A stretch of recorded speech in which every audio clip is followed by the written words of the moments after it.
Hello, classroom. This is Dr. Annette Feravich. You are in the critical thinking classroom. Hold on, I'm moving my screen, obviously.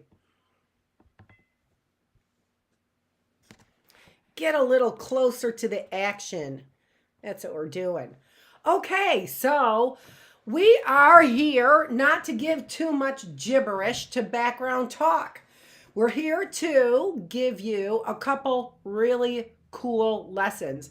And in fact, I have to say that for this classroom, we really are getting, you in this classroom are getting the meat and potatoes of what I was teaching at my college level psych courses. I'm pulling out what I think are the most important aspects of that course in order to help you better discover who you are, right? To help you better get to the top of that pyramid. And how are we going to do that, right? How are we doing that? We are, first of all, figuring out who we really are. That's what we have to do in order to get to that top of that pyramid. We can't, excuse me, we can't be going for things that have nothing in common with who we are. Do you hear what I'm saying? We can't be making goals, those things that have nothing in common with who we are. So that's what we're doing. We are doing this self-discovery. And what's the reason for it? The reason for it is so that we can get to the top of that pyramid. That's the reason for it. Okay, all right. So how are we doing that? Well, we are evaluating what is good for us and what is not good for us, all right? That's what we're doing. We've talked about this kind of approach avoid system that we have in our brains. We talk about that in the spiritual classroom. In this classroom, it's very practical advice on how you get to, become, get more to the top of that pyramid, become a more spiritual person, become more evolved. However you want it, whatever words you want to use, that's what we're saying. The practical application, the strategies, you're learning the strategies, you're learning the reason why, so you have an evaluative component there. So all of these things, I'm helping give you information to help you understand and evaluate you. That's what this classroom is about. But again, you're getting, college level material. And of course, it's not so scary because you're not being graded on it, right? You are mastering it is what you're doing. You're mastering it. And these really are the most, I was debating if I was going to say it or not. The most basic concepts. But just because I say that doesn't mean that, that builds the foundation. It builds the foundation for why we are motivated to go up that ladder, right? We're building the foundation for why we are motivated to go and move up the pyramid there, to become motivated for eudaimonic happiness.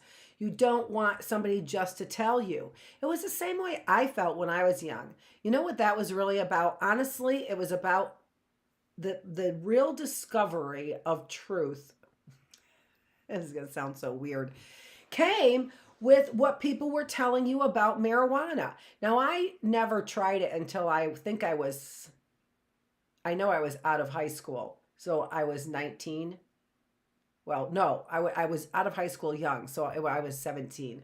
Just because my birthday was whatever. Is that so a little young? So I think I was 17 or 18 when I tried it for the first time, and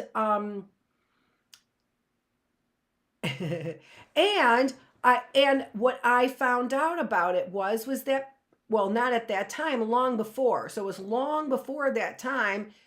We knew people were lying about it. And so it just became, for probably many people, a reason to experiment. Because if you're lying about this drug, are you lying about that drug? And are you lying about that drug? And come to find out, yeah, you're lying about all the drugs, all of them. You're lying about the drugs that are supposed to help you as pharmaceuticals. You're lying about those because those are hurting you. They're breaking down your kidneys. And they also reduce your lifespan by on average 20 years, if you could believe that. If you could believe that. So that's the medicine that they've been giving you that's saying is legal while making, other kinds of things illegal without what the problem is without any rhyme or reason to it. And as I say in my philosophical classroom more often, I think that's purposeful. I think that is purposeful, that individuals have been creating this kind of chaos, cloaked in all of these lies, right? Which are very apparent. The lies are apparent. You're just cloaking the chaos in it. We don't know why there's chaos. We think it's the COVID. We think it's this. No, it is your intentions about what is going on here. So it's your lies. Okay.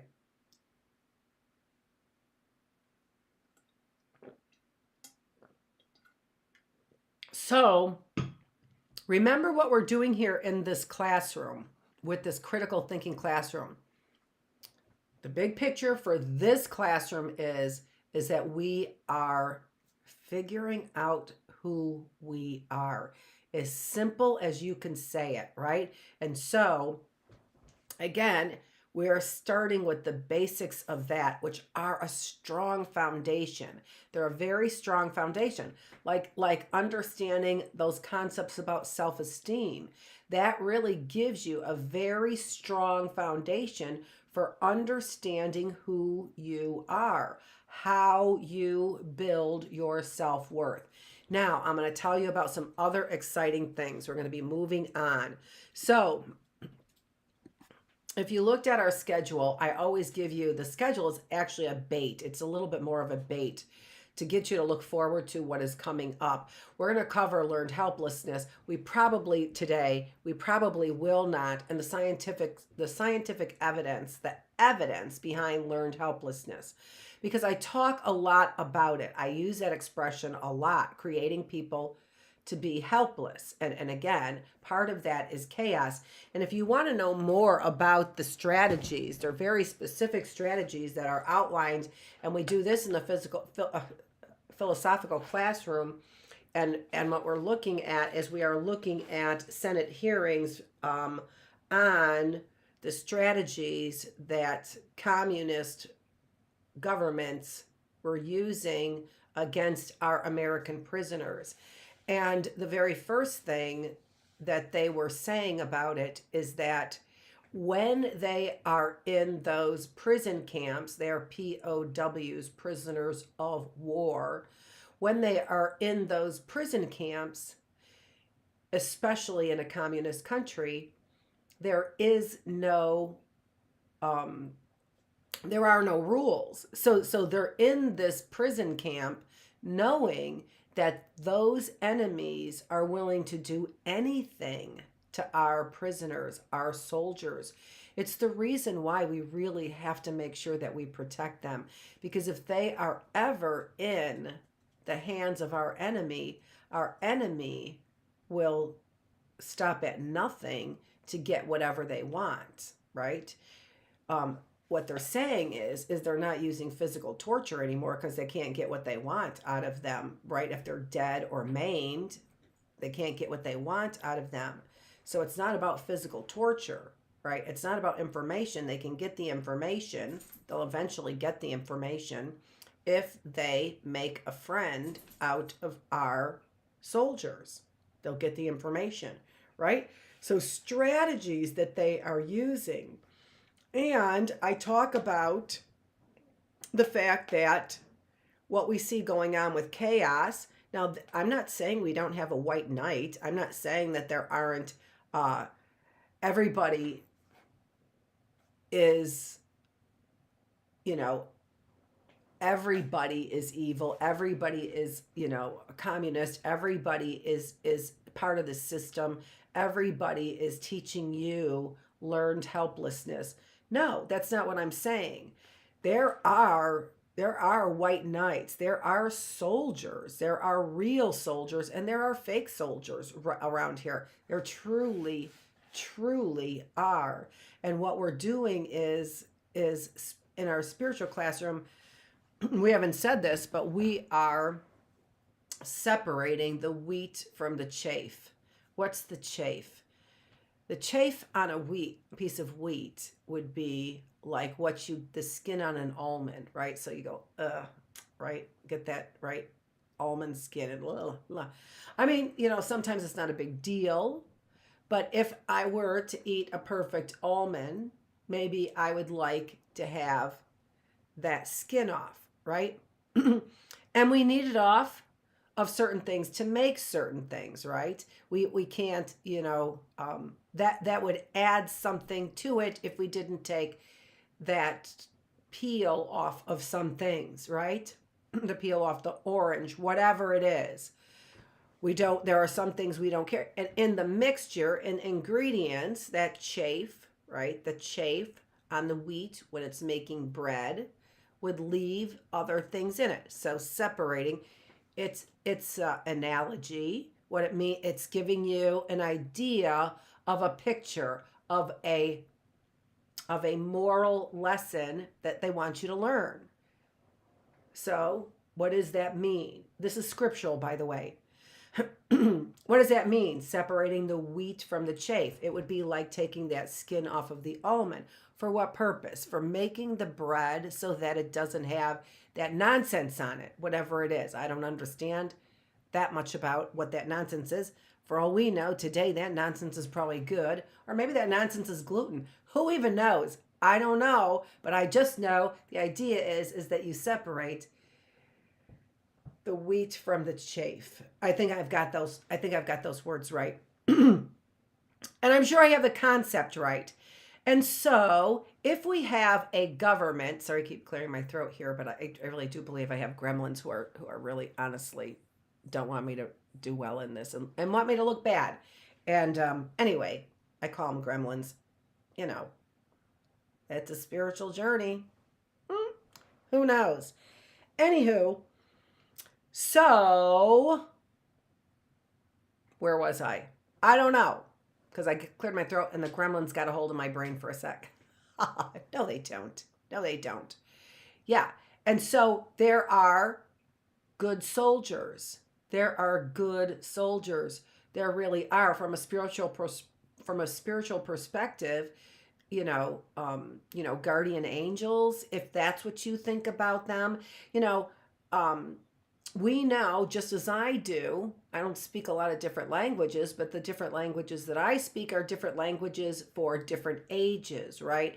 So saying this one way in one classroom for critical thinking, I'm saying it from a different perspective in our spiritual classroom, and from an even different perspective in our philosophical classroom, where we're digging really a whole lot deeper into the actual words of this Senate hearing. And as you can see, I don't have a lot highlighted, but you can see I have some highlighted.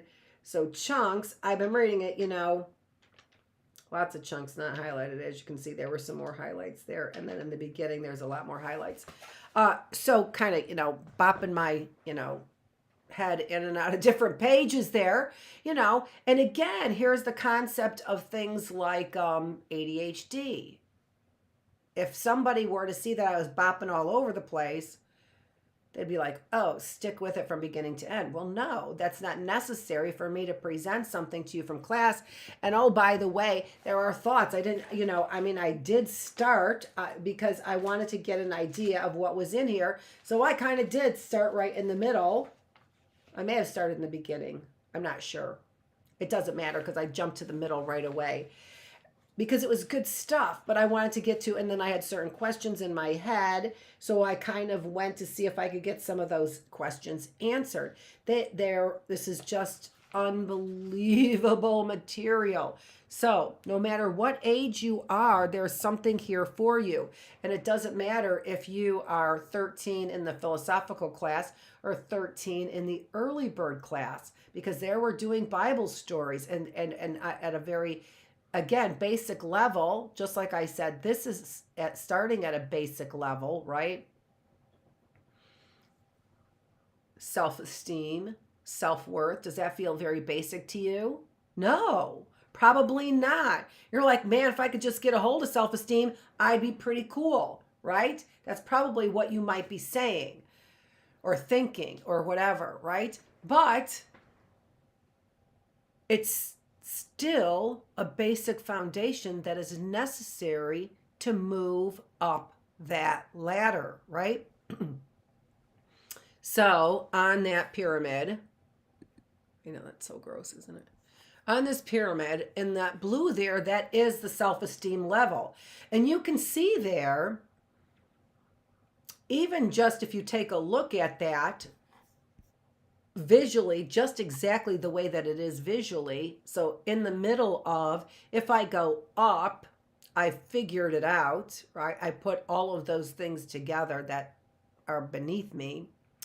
If I go down, right there, one level down, it's because I need to incorporate, understand, get better at that level. Now, we literally are going to talk about what is missing at each one of our levels from a different perspective, different theorist, Erickson, right?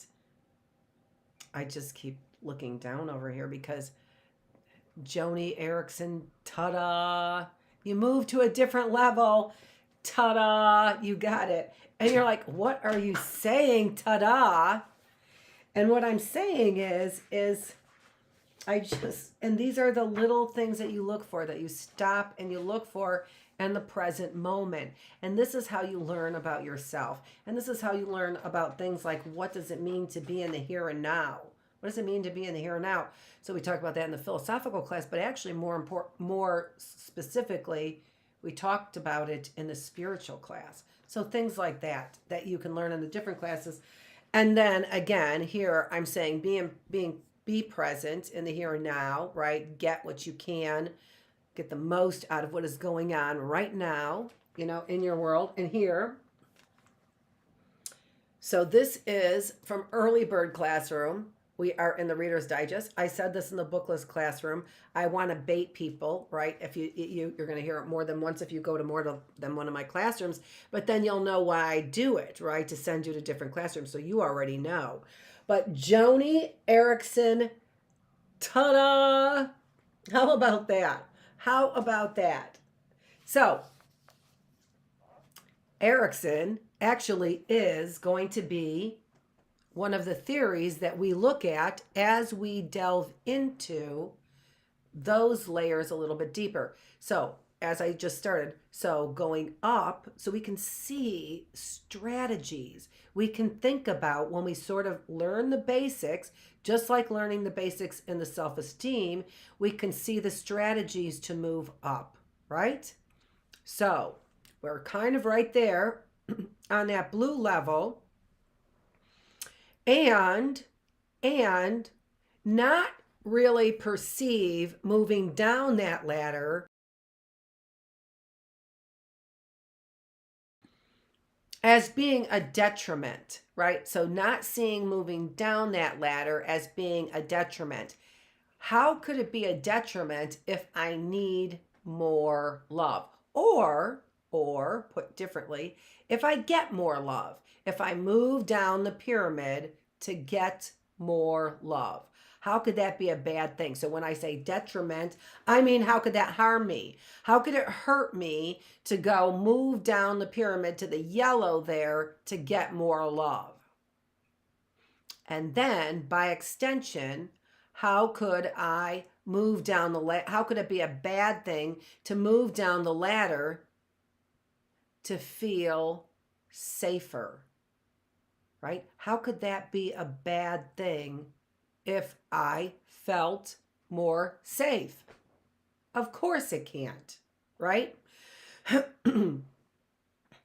Now, another thing that I'm learning, that this is you could do a deep dive if you wanted to do a deep dive into this, is there was a Dutch study. I want to write down that I told you guys this. Oh, something about it so that I remember. There was a Dutch study that was done, and it was done.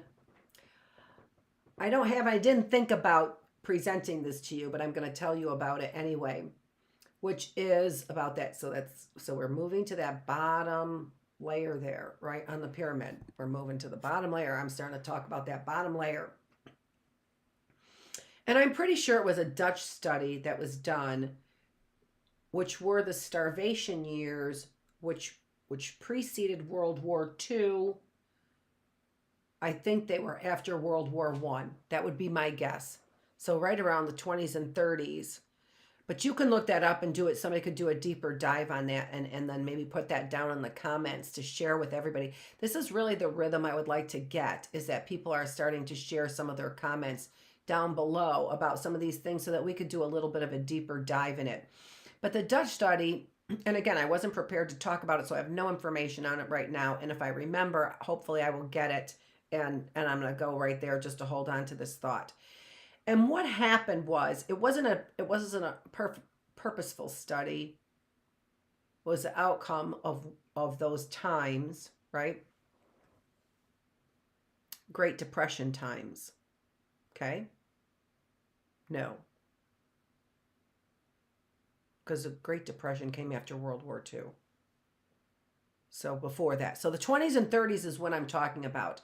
So and the times, because I'm not very good at history, so that's why I'm reading a lot of books in our Bookless classroom. But the times created starvation for that area. And lo and behold, psychologists were right there to study it. And found out that what the body ended up doing was naturally putting on weight. Now, we can see this same kind of phenomenon going on right now in the fact that our bodies are not getting enough nutrition right now. And so people are becoming obese. And if you talk to anybody in nutrition who knows anything, really anything, especially more from a holistic perspective, we know our bodies are actually starving. It's a reason why. But what do they keep feeding themselves with are things that they end up eventually becoming addicted to, right? Sugar, the fake sugars that are in our pops for sure, right? But again, this whole idea here is learning how to think through things. So if I were to have to go back down to a physical, to fulfilling my physical needs, for example, to focusing on what is really nutritious for me and what isn't nutritious for me, right? Right now, we have a whole country that's focused on the blue all the time, right? Trying to get to the orange there in that pyramid, right? So I'm learning how to point with this. So the orange there, getting to the orange there in that pyramid. Can't go up all the way because then I go behind it. See? So, or looking to go up to the orange, but can't figure out how to get up to the orange. Again, my point here is this. It's not so bad to go, if I were to say, I am fulfilling my need for love, right? That's not bad, right? Right? I am feeling safer right now. Right now, I'm focusing on feeling safer. So what? So what? How is that a bad thing? That's my point. And even if I were focusing on my nutrition because of the way that, big ag has destroyed our food and poisoned our food. So let's say I now, and she's telling me that the Dutch study, Dr. Feravich is telling me that the Dutch study was a starvation study where people naturally held weight on. And I'm telling you something else. I'm looking at philosophically, spiritually, I've been talking about, experiments on twin studies, right? That they've been doing. And it seems to me, I'm quite certain, because I know my family has been part of this study, is that there was a twin occasionally that would have been starved. And that twin may have been starved because it was hidden, just like the Jews, right? Just like the Jews, this twin may have been starved because it was supposed to go someplace and family found out about it or knew about it, because some people clearly know this experiment is going on.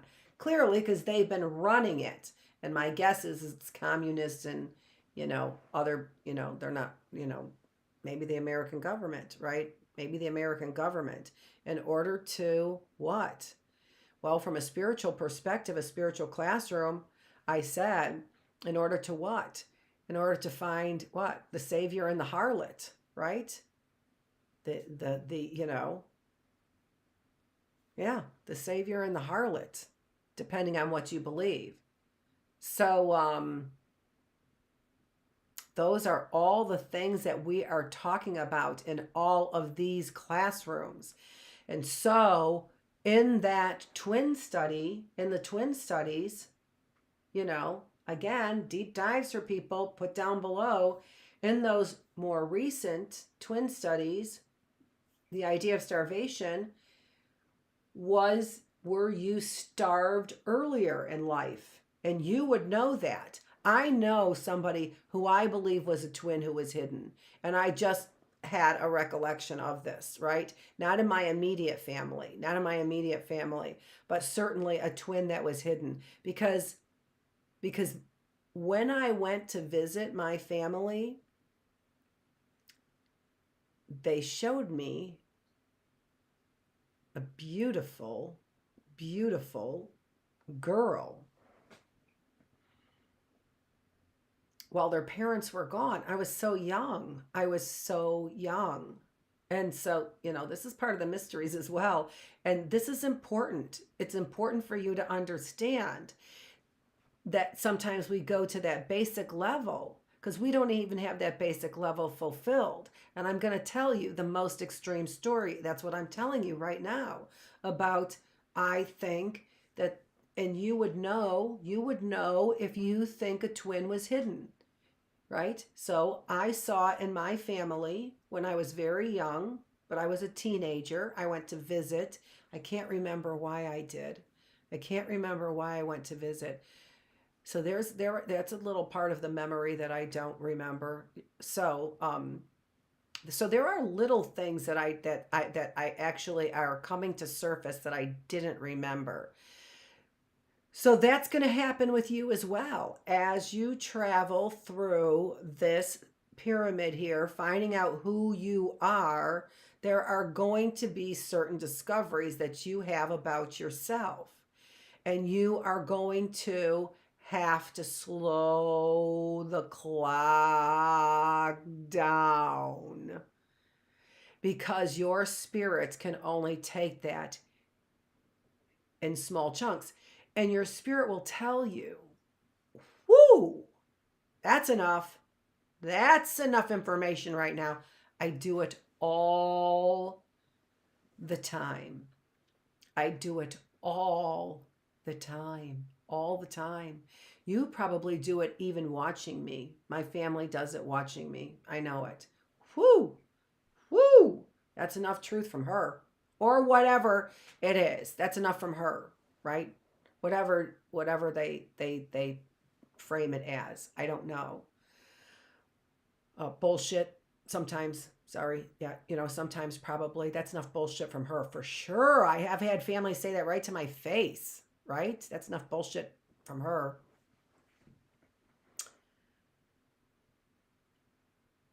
But I saw her, and others in the family had to have known about her.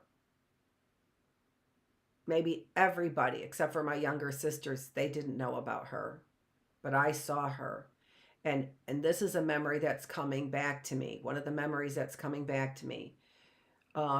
when I was there and saw her and trying to explain that. And in my head at that time, I remember thinking,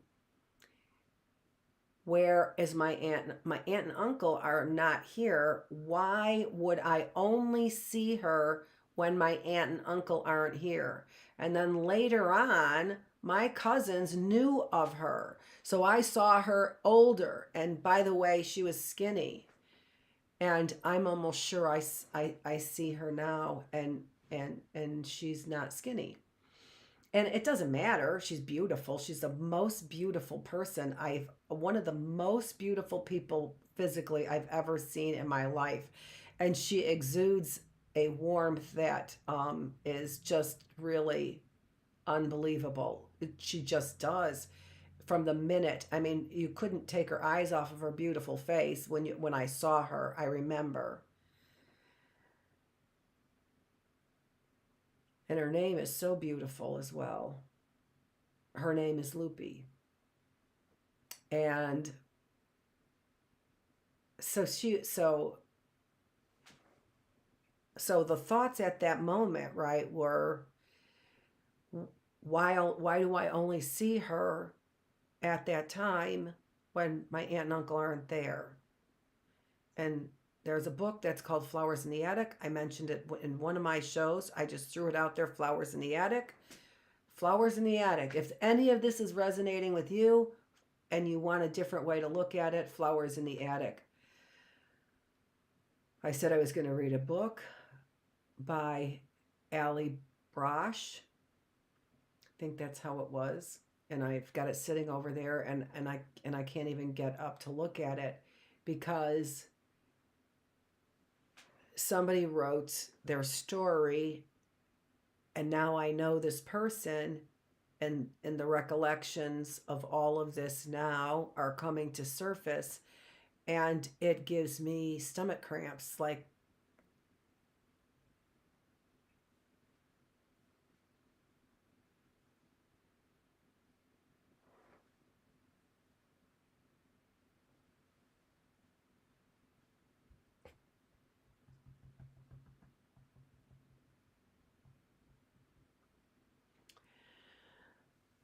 because I can only read part of it.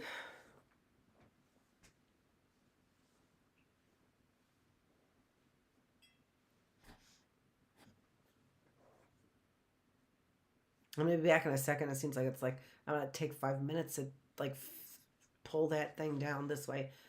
No, the other way. To pull that thing down.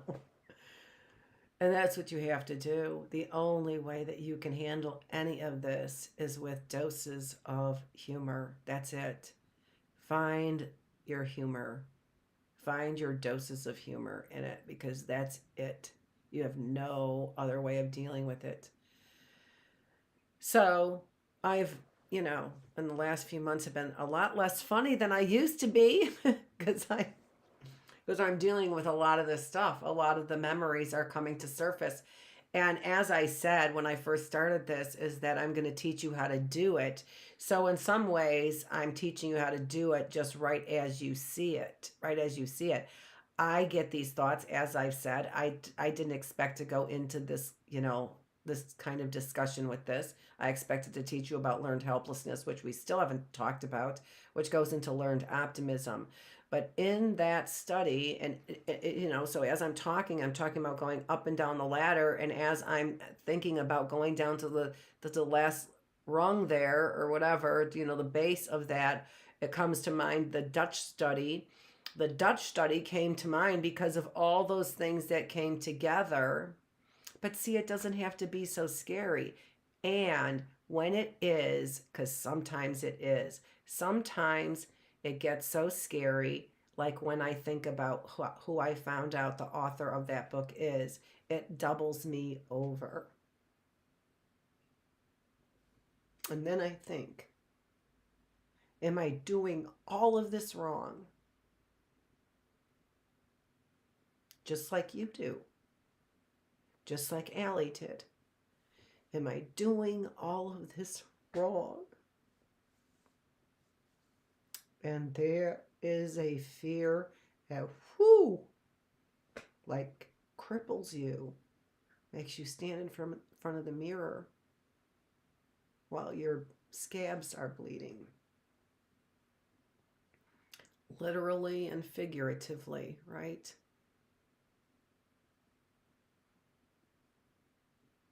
This is what I do to keep myself from getting bored. Get out of my own mind. Get out of my own mind. That's what I do. Or from being hurt, right? Get out of my own mind. And then I do something that makes me feel good. Just like you said in your book. Just like you said in your book. Hyperbole and a half. Allie Brosh. You know, I'm going to do that and mention it several more times. So this is the way that I get, people are going to pick that up. Everyone of this generation is going to connect with that book. Every single person. Every single person. And I read it before, I said, but I didn't know who the person was who wrote it, and now I do, and it makes me just like so excited. But she's telling, just, very surface like about her, some of her depression and some of her weird thoughts and some of in her weird life, right? And she's saying it with so much humor. And as a psychologist, right, I know and as a person who knows her, I know her background, so it makes me weep. Without a doubt, it makes me weep. So I can only take it. And luckily,